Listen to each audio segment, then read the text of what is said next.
मिरजेतून लातूरला रेल्वे मार्गे पाणी नेण्याच्या हालचाली सुरू असल्याबाबतचं वृत्त झी24वरून दाखवण्यात आलं होतं। हे वृत्त आता तंतोतंत खरं ठरलं आहे। आज महसूल मंत्री एकनाथ खडसे, ग्रामविकास मंत्री पंकजा मुंडे यांनी मिरजेचा दौरा केला। त्यावेळी रेल्वेच्या पाणी योजनेची पाहणी करून त्यानंतर अधिकाऱ्यांच्यावर एक बैठक घेण्यात आली। या बैठकीमध्ये मिरजेतून लातूरला पाणी नेण्याबाबतचा निर्णय घेण्यात आला। येत्या 8 दिवसांमध्ये लातूरला पाणी पाठवण्यात येणार आहे। जवळपास एका वेळी 25 लाख लिटर पाणी लातूरला पाठवण्यात येणार आहे। याबाबत आवश्यक त्या यंत्रणेची त्वरित पूर्तता करण्याबाबतचे आदेश महसूल मंत्र्यांनी दिले आहेत। मराठवाड्यातला पाणी प्रश्न आता पेटू लागला आहे। लातूर पाठोपाठ परभणीत सुद्धा जिल्हाधिकाऱ्यांनी 144 कलमान्वये जमावबंदीचे आदेश लागू केले आहेत। आपण या परिसरात बघू शकता की हा MIDC परिसरातील या जलकुंभावर पाणी भरण्यासाठी मोठी गर्दी होत होती आणि या गर्दीचंच परिवसन हे भांडणात आणि हाणामारीमध्ये होऊ लागले। महानगरपालिकेचे जे काही इथं तैनात करण्यात आलेली कर्मचारी आहेत या कर्मचाऱ्यांसोबत शिवीगाळ आणि धक्काबुक्कीच्या घटना घडल्या होत्या। त्यानंतर पोलीस प्रोटेक्शनमध्ये इथं सगळं जे पाणी वाटपाचा कार्यक्रम सुरू होता। ही सगळी जे टँकर आहेत ते शहराला पाणी पुरवठा करण्यासाठी हे टँकर वापरली जातात आणि याच टँकरच्या माध्यमातून इथं मोठ्या प्रमाणात इतर नागरिकांची सुद्धा गर्दी होऊ लागली आणि यातून मोठ्या घटना घडू लागल्या। या घटनावर कुठेतरी आळा बसवण्यासाठी म्हणून जिल्हाधिकाऱ्यांनी स्वतःचे अधिकार वापरून आता या परिसरात आणि खाजा कॉलनीतील परिसरातील 200 मीटर अंतरापर्यंत एक संपूर्णतः निर्बंध घालण्यात आले आहे। तसेच पाणी टंचाईला पुणे शहर अपवाद नाहीये। पुण्यामध्ये दिवसाआड पाणी पुरवठा सुरू आहे। असं असताना पुणे शहरात अनेक ठिकाणी पाण्याची मोठ्या प्रमाणावर नासाडी सुरू आहे। पुण्यातल्या वानवडी परिसरात एम्प्रेस गार्डन समोर अक्षरशः स्वच्छ पाण्याचा ओढा वाहतोय। गेली कित्येक वर्षे या ठिकाणी पाण्याची गळती सुरू आहे। लाखो लिटर पाणी या ठिकाणी वायाला जातंय। पुणे महापालिकेच्या पाणी पुरवठा यंत्रणेतला हा दोष आहे। स्थानिक नागरिकांनी वेळोवेळी लक्षात आणूनही हा प्रश्न सोडवला जात नाहीये। आज दुष्काळाच्या परिस्थितीमध्ये तरी एक संधी म्हणून हा दोष दूर करण्यात यावा, त्याचप्रमाणे इथली पाण्याची नासाडी थांबवण्यात यावी अशी मागणी होते। मात्र महापालिका प्रशासन त्याकडे गांभीर्याने बघताना दिसत नाहीये। आज पुणे शहराला पाणी पुरवठा करणाऱ्या धरणांमध्ये जेमतेम 20% पाणीसाठा शिल्लक आहे। हा पाणीसाठा पावसाळ्यापर्यंत पुरवायचा असेल तर ही नासाडी आजच्या तारखेला तातडीनं थांबवण्याची आवश्यकता आहे। IPL सामन्यादरम्यान वापरण्यात येणाऱ्या पाण्याबाबत मुंबई उच्च न्यायालयानं IPL आयोजकांचे कान उपटलेत। IPL सामन्यादरम्यान जे पाणी वापरलं जातं त्यावेळी राज्य सरकारच्या पाण्याची पॉलिसी वापरणं हे IPL आयोजकांवर बंधनकारक आहे, अशा शब्दात मुंबई उच्च न्यायालयानं IPL आयोजकांना फटकारलंय। त्यात लोकांना पाणी प्यायला नाही आणि IPL दरम्यान 3 ठिकाणी होणाऱ्या 20 क्रिकेट सामन्यांकरता 65 लाख लिटर पाण्याचा वापर केला जातो आणि तोही फक्त क्रिकेट खेळपट्टीची निगा राखण्याकरता। याविरोधात सामाजिक कार्यकर्ते श्रीवास्तव यांनी मुंबई उच्च न्यायालयात आज याचिका केली होती। त्या सुनावणी दरम्यान न्यायालयाने IPL आयोजकांचे कान उपटलेत। घटनेनुसार पहिले प्राधान्य पाणी पिण्याकरता, दुसरे प्राधान्य शेती करता आणि तिसरे प्राधान्य व्यवसाय करता असा नियम आहे आणि त्याचे पालन IPL आयोजकांना करावेच लागेल असं न्यायालयाने IPL आयोजकांना सल्ला दिला आहे। IPL सामन्यादरम्यान जर गार्डनिंग करता आणि पिच करता पाण्याचा वापर करायचा असेल तर कारखान्यातील किंवा सांडपाण्यावर प्रक्रिया केलेलं पाणी वापरा असा सल्ला देखील मुंबई उच्च न्यायालयानं IPL आयोजकांना दिला आहे। या प्रकरणाची उद्या सुनावणी पुन्हा ठेवण्यात आली आहे। धनगर आरक्षणाचं आंदोलन आता थेट विधिमंडळापर्यंत येऊन पोहोचलंय। आज विधानसभेमध्ये विधानसभेच्या प्रेक्षक गॅलरीतून यशवंत सेनेच्या 4 कार्यकर्त्यांनी धनगर आरक्षणाच्या मुद्द्यावरून सरकारविरोधात घोषणाबाजी केली। आरक्षण आमच्या हक्काचं, त्याचबरोबर येळकोट येळकोट जय मल्हार अशा प्रकारच्या घोषणा देऊन या युवकांनी सरकारचा प्रेक्षक गॅलरीतून निषेध केला। या सगळ्या गोंधळामुळे विधानसभेचं कामकाज 10 मिनिटांसाठी तहकूब करण्यात आलं। कामकाज सुरू झाल्यानंतर विरोधकांना सरकारवर टीका करण्यासाठी ही ऐतीच संधी चालून आली होती। धनगर आरक्षणावरून विरोधकांनी मग सरकारला घेरण्याचा प्रयत्न केला। नागपुरातील तलावांची परिस्थिती अतिशय शोकजनक आहे। शहरात सुमारे 10 पेक्षा जास्त तलाव आहे आणि प्रत्येक तलाव मोठ्या प्रमाणात प्रदूषण झालं आहे। प्रदूषणाची मात्रा इतकी जास्ती आहे येथील माशांच्या आरोग्यात धोक्यात आलं आहे। महत्त्वाचं म्हणजे गेल्या अनेक वर्षांपासून सातत्याने येथे विसर्जन केलं जात आहे आणि त्यानंतर पाहिजे त्या प्रमाणात सफाई होत नाही आहे। एकेकाळी नागपूरचं आयुष्य असलेले, नागपूरचे लाईफलाईन असलेले तलाव आता अतिशय मृतावस्थेत आहेत। शहरात पाण्याच्या समस्येबरोबरच आता साथीचे रोगांची उत्पत्ती होणार अशी भीती नाशिक महानगरपालिकेला वाटते. घराघरामध्ये जे पाणी साठवून ठेवलं जातं त्या पाण्यामधनंच डेंग्यूसारख्या डासांची उत्पत्ती होऊन साथीचे रोग पसरतील, त्यासाठी जनजागृती करण्याचा नाशिक महानगरपालिकेचा मानस आहे. मात्र ही जनजागृती करण्याऐवजी नाशिक शहरातील गल्लीबोळांमध्ये नाशिक महानगरपालिकेच्या वतीनं औषध आणि धूर फवारणी केली जावी आणि त्यानंतरच नागरिकांना उपदेशाचे डोस पाजावेत अशी मागणी नाशिककरांकडून केली जाते. महालक्ष्मी मंदिराच्या गर्भगृहामध्ये महिलांना दर्शनासाठी प्रवेश द्यावा याच्यासाठी सुरू असलेला वाद अजून थांबलेला नाही आहे. आज कोल्हापुरातल्या महिलांनी ॲडिशनल एसपींची भेट घेऊन आम्हाला मंदिरात जाण्याला परवानगी द्या आणि गर्भगृहात जाऊन दर्शन घेण्याला परवानगी द्या अशा प्रकारची मागणी केली आहे. येत्या 2 दिवसात जर आम्हाला परवानगी मिळाली नाही तर आम्ही आमच्या पद्धतीनं आंदोलन करू अशा प्रकारचा इशारा दिलेला आहे. जर प्रशासन सहकार्य करत नसेल तर 5,000हून अधिक महिला जाऊन आम्ही महालक्ष्मी देवीचं दर्शन घेऊ अशा प्रकारचा इशारा यावेळी देण्यात आला आहे. महाराष्ट्र हिंदू वर्शिप कायद्यानुसार मंदिरात प्रवेश देताना महिला आणि पुरुष असा भेदभाव करता येणार नाही असं नुकतंच हायकोर्टाने स्पष्ट केलंय. पण याची अंमलबजावणी कशी करायची असा प्रश्न आता राज्य सरकार समोर आहे. कारण नुकतंच देवस्थान मंडळांनी महिलांसोबत पुरुषांनाही प्रवेशबंदी केल्यामुळे यातून एक प्रकारची पळवाटच देवस्थान मंडळांनी काढली आहे. त्यामुळे भविष्यात हे सर्व प्रकरण धर्मादाय आयुक्तांकडे जाण्याची शक्यता वर्तवली जाते.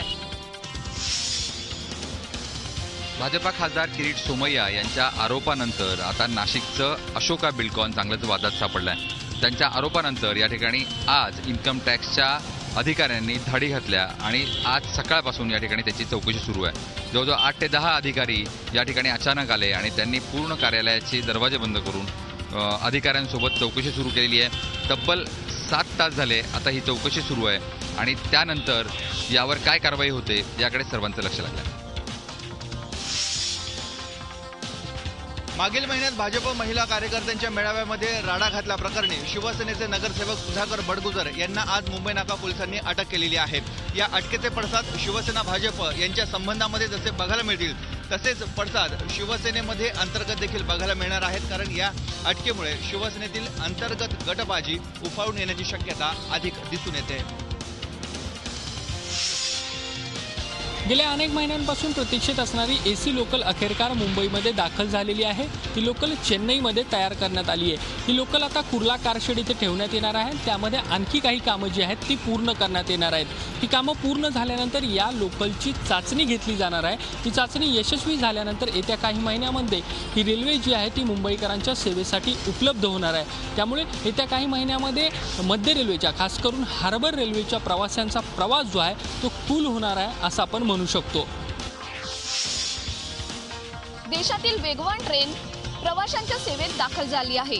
हजरत निजामुद्दीन आग्रा या ट्रेनला रेल्वे मंत्री सुरेश प्रभू यांनी हिरवा झेंडा दाखवला. अवघ्या 99 मिनिटात या ट्रेननं दिल्ली ते आग्रा हे अंतर पार केलं. 160 किलोमीटर वेगानं धावणारी ही ट्रेन देशातील सर्वात वेगवान ट्रेन ठरली आहे. या ट्रेनचे 12 डबे हे एसी आहेत. त्याचप्रमाणे या ट्रेनमध्ये स्वयंचलित दरवाजे आणि वायफायची सुविधाही आहे. ही ट्रेन शुक्रवारी मात्र धावणार नाही. ताजमहल बंद असल्याने ही ट्रेन आठवड्यातले 6 दिवस धावेल. एअर होस्टेसच्या धर्तीवर ट्रेन होस्टेसही या ट्रेनमध्ये पाहायला मिळतील आणि ते प्रत्येक प्रवाशाचं फुल देऊन स्वागत करतील.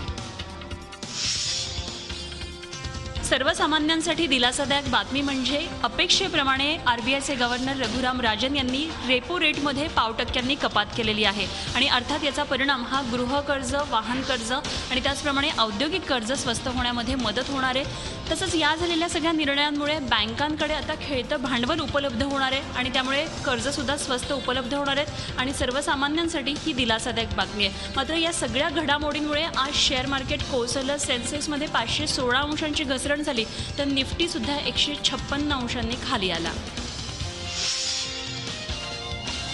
बिहारमध्ये दारूच्या विक्रीवर आजपासून कायमस्वरूपी बंदी घालण्यात आली. राज्याचे मुख्यमंत्री नीतीश कुमार यांनी पत्रकार परिषदेत ही माहिती दिली. 1 अप्रैल से देसी और मसालेदार शराब पर प्रतिबंध लगा दिया गया और जो हम लोगों ने नई उत्पाद नीति बनाई उस नीति में यह तय किया कि पूरे बिहार में पूर्ण शराबबंदी लागू करेंगे। संपूर्ण दारूबंदीचा निर्णय घेणारं बिहार हे देशातील आता 4थं राज्य बनलं असून यापूर्वी गुजरात, मिझोराम आणि नागालँड या राज्यांनी संपूर्ण दारूबंदी लागू केली आहे।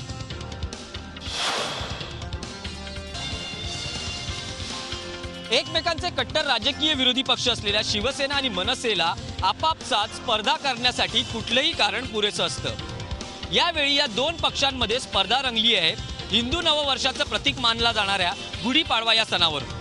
या सणाच्या निमित्तानं शिवसेना आणि मनसे एकमेकांना भिडले आहेत। सध्या मी शिवसेना भवनासमोर उभा आहे आणि शिवसेना भवनाच्या चौकात शिवसेना आणि मनसे या दोन पक्षांमध्ये रंगलेलं झेंडा युद्ध आपण थेट पाहू शकतो। दोन्ही पक्षांच्या कार्यकर्त्यांनी आपलं शक्ती प्रदर्शन करण्यासाठी कुठलीही कसर सोडलेली नाही। माहीमपासून ते पुढे दादर प्रबोधनकार ठाकरे चौकापर्यंत आपल्याला ठिकठिकाणी शिवसेना मनसेतलं हे झेंडा युद्ध पाहायला मिळतं। शिवसेना आणि मनसे या दोन्ही पक्षांच्या नेत्यांनी सोयीस्करपणे कानाडोळा केलाय। भिवंडी तालुका खड्डेमुक्त तालुका होणार आहे अशी सुखद बातमी भिवंडीकरांसाठी आहे।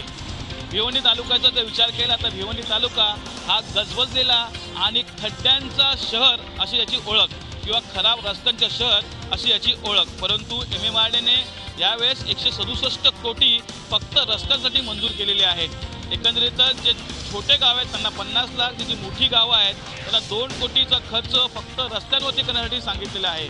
यामुळे जवळपास 221 किलोमीटरचे रस्ते बनणार आहे। त्यामुळे भिवंडी शहर किंवा भिवंडी ग्रामीण भाग हा खड्डेमुक्त होणार आहे। भिवंडीकरांसाठी खूप मोठी बातमी आहे, कारण की अनेक वर्षापासून भिवंडीकर ह्या त्रासापासून त्रस्त होते। कारण की वाहतूक कोंडी असेल, ॲम्ब्युलन्सचा रस्ता असेल, स्कूल बस असेल किंवा मग अपघात असलेल्या खड्ड्यामुळे याचा सामना भिवंडीकर करत होतो। परंतु ह्या सुखद बातमीमुळे आता भिवंडीचा रस्ताही सुखद होणार आहे, रस्ताही चांगला होणार आहे। पण सर्वात महत्त्वाची म्हणजे भिवंडी शहर असो, भिवंडी ग्रामीण भाग असो किंवा भिवंडी तालुका असो हा खड्डेमुक्त होणार आहे। MIT शाळेने केलेली नियमबाह्य फी वाढ अखेर मागे घेतलेली आहे आणि गेल्या 2 वर्षांपासून पालक करत असलेल्या आंदोलनाला अखेर यश मिळाले। गेल्या काही दिवसांपूर्वीच पालकांनी केलेल्या आंदोलनामुळे ही फी वाढ मागे घेण्याबाबत MIT शाळेला शिक्षण उपसंचालकांनी आदेशही दिले होते, पालकांचं म्हणणं आहे। पिंपरी चिंचवडमध्ये वाकड इथल्या युरो स्कूल प्रशासनाच्या मुजोरपणाचं आणखी एक उदाहरण समोर आले।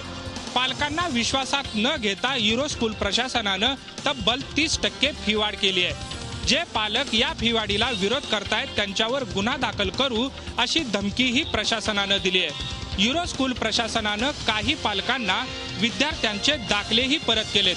विशेष म्हणजे या दाखल्यांवर फी भरली नाही त्यामुळं या विद्यार्थ्यांना काढण्यात येत असल्याची नोंद केली आहे। हा सर्व प्रकार बेकायदा असल्याचा आरोप पालक करतायत। या प्रकरणी उपसंचालक रामचंद्र जाधव यांनी स्कूल प्रशासन आणि पालकांशी चर्चा केली आहे। त्यानंतर पालकांच्या आरोपात तथ्य असल्याचं सांगत रामचंद्र जाधव यांनी युरो स्कूल प्रशासनावर कारवाई करण्याचं आश्वासन दिलंय।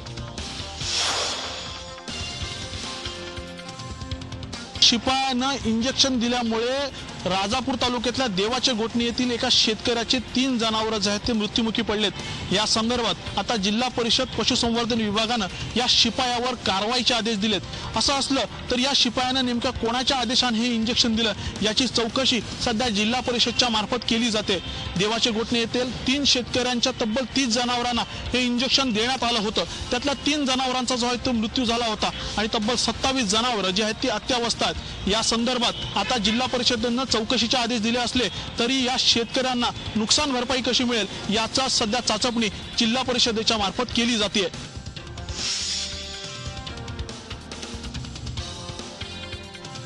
पनामा लीक्स प्रकरणावरून बिग बी अमिताभ बच्चन पुन्हा एकदा वादाच्या भोवऱ्यात सापडलेले आहेत। मात्र पनामाबाबतचे सर्व आरोप दादांत खोटे असल्याचा दावा बिग बी अमिताभ बच्चन यांनी केलेला आहे। ज्या कंपन्यांच्या बाबतीत उल्लेख करण्यात आलेला आहे त्या sea bulk shipping company, lady shipping limited, treasure shipping company, tram shipping limited या कंपन्यांना आपण ओळखतही नाही, तसंच या कंपन्यांमध्ये आपण संचालक नव्हतो असा दावा अमिताभ बच्चन यांनी केलेला आहे। त्यामुळे माझ्या नावाचा गैरवापर झाल्याची शक्यता असल्याचं अमिताभ बच्चन म्हणतायत। त्यामुळे आतापर्यंत देशात किंवा परदेशात केलेले आर्थिक व्यवहार आपण कायदेशीररित्याच केलेले आहेत. त्यामुळे या आरोपांमध्ये बिलकुलच तथ्य नसल्याचं अमिताभ बच्चन यांनी स्पष्ट केलेलं आहे. झी 24 तास रहा एक पाऊल पुढे.